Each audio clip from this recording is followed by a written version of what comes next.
be exploring parts of this module through a man named Darius. We'll learn more about Darius as we navigate through this module, but here is some information to help introduce you.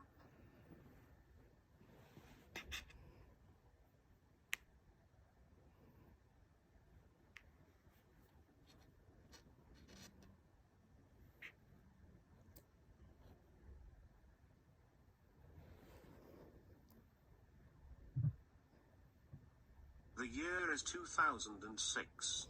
Darius, a social worker in his mid-20s, has been selected to jury duty in the major city where he lives. The case he's been selected for revolves around the murder of a bartender by firearm at a small local nightclub, the Main Vein. Over the course of 2 days, Darius hears the case along with his fellow jurors. The nightclub was fairly crowded on a Friday night. Music was playing loudly, the bar was filled with a haze of cigarette smoke, legal at that time, and people were socializing as usual.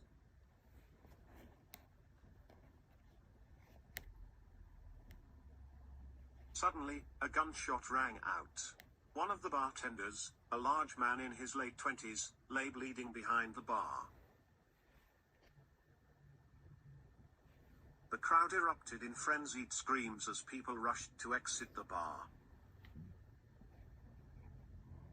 The bartender who was shot was deceased when the authorities arrived soon thereafter.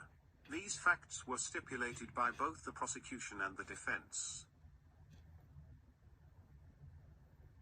The prosecution began its case with 2 key eyewitnesses. The first was the victim's, bartender's, girlfriend, who was behind the bar with him at the time of the shooting.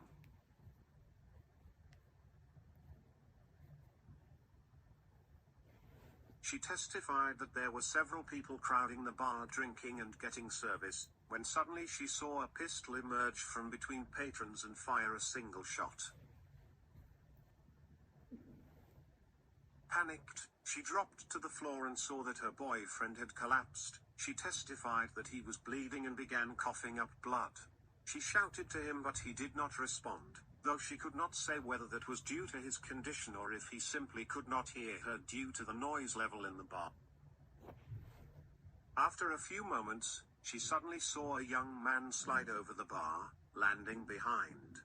She testified that this young man raised a gun, fired 2 shots into the wounded bartender, and leapt back over the bar to the other side.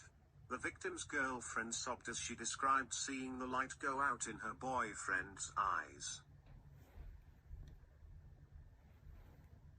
The prosecution hands her a binder that she was previously shown by police.